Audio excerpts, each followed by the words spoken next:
Messieurs,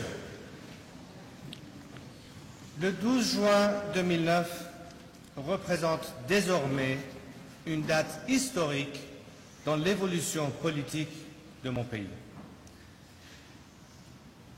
À la suite de manipulations et fraudes flagrantes, ultimement approuvées au plus haut niveau de ce régime théocratique, le monde entier a découvert le vrai visage totalitaire de ce régime.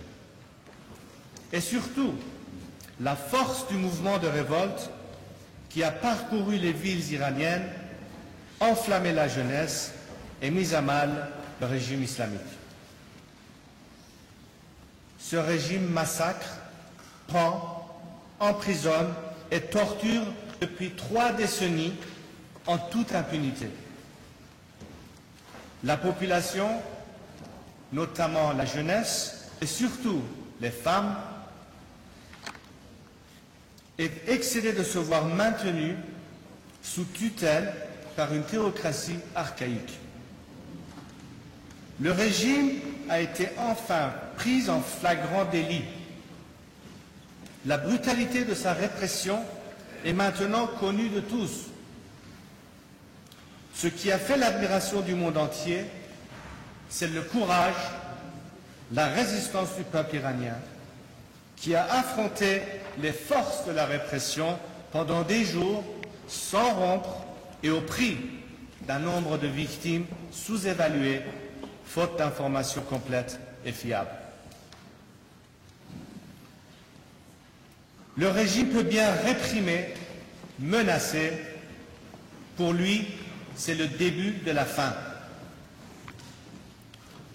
Je voudrais m'adresser ce soir en premier lieu à mes chers et braves compatriotes en Iran pour leur dire que votre voix a été entendue. Le monde entier a perçu la clameur qui s'est élevée de tout le pays et il sait que la révolte gronde, même si la répression et la terreur se déchaînent pour réduire au silence le peuple.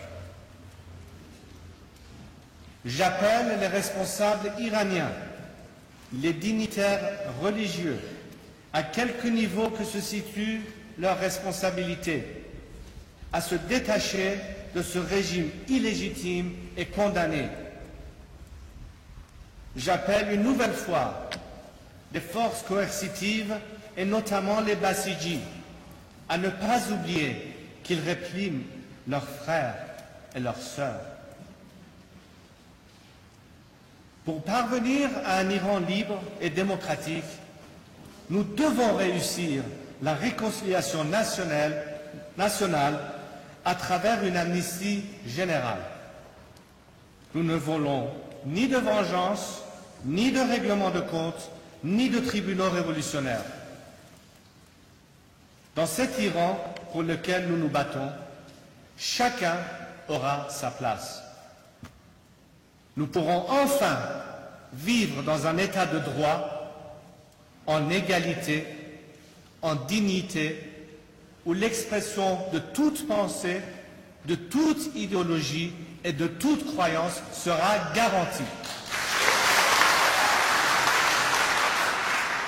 Je me battrai à leur côté pour libérer notre pays, pour qu'enfin la démocratie tant désirée soit établie en Iran.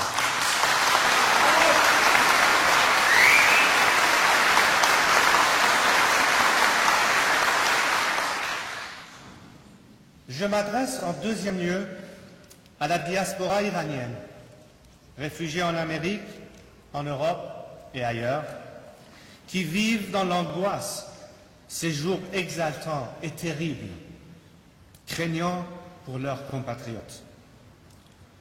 Je veux leur dire que le moment est venu d'affirmer votre solidarité active avec ceux qui, à l'intérieur du pays, dans la rue ou dans la clandestinité, entreprennent au risque de leur vie de résister à l'oppression et à la terreur. Pour exprimer cette solidarité et pour qu'elle soit efficace, notre unité est impérative.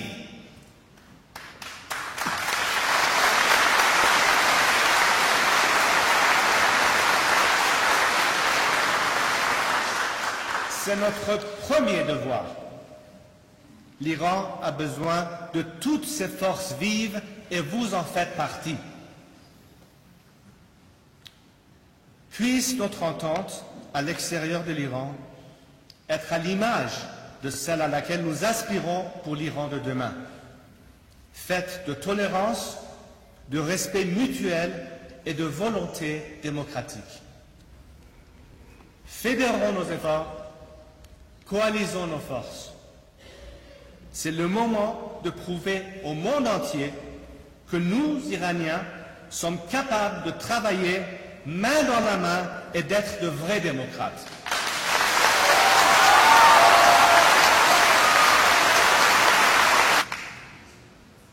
Je m'adresse enfin avec force et conviction au peuple des pays démocratiques et à leurs dirigeants. Ne refusez pas la main tendue par mes compatriotes. Chers amis, nous avons besoin de vous. Pas seulement de votre sympathie et de votre compassion. Ce dont nous avons besoin, c'est de votre aide et de votre soutien. Vous et nous savons qu'aucun régime totalitaire ne peut être renversé sans le soutien des pays démocratiques. Notre tâche sera plus facile si les sanctions internationales, à la fois politiques, diplomatiques et économiques, continuent à faire pression sur le régime. En outre, l'ouverture d'un dialogue au-delà du régime avec les forces démocratiques et leurs représentants sera un facteur clé pour aboutir à notre idéal, la liberté.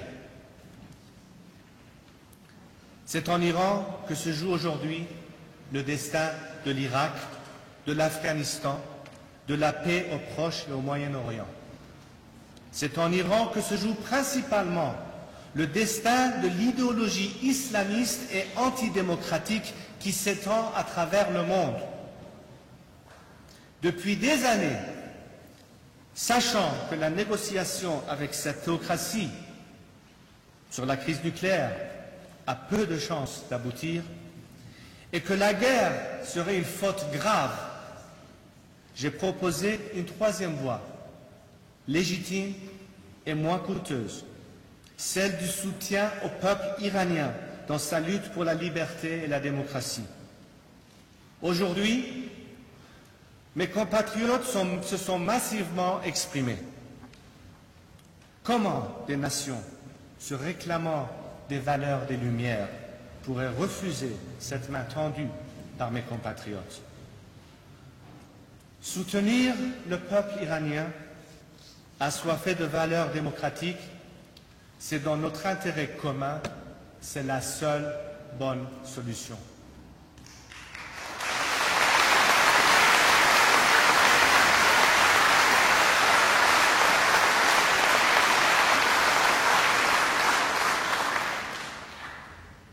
L'heure est venue d'agir.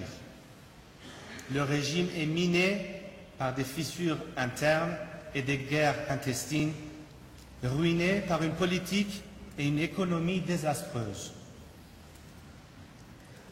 Il y a dans l'histoire des moments qu'il ne faut pas laisser passer, des moments décisifs qu'il faut savoir saisir. Aujourd'hui, nous sommes dans l'un de ces moments qui changera la face du monde. Soyons ensemble à la hauteur de l'histoire. Merci.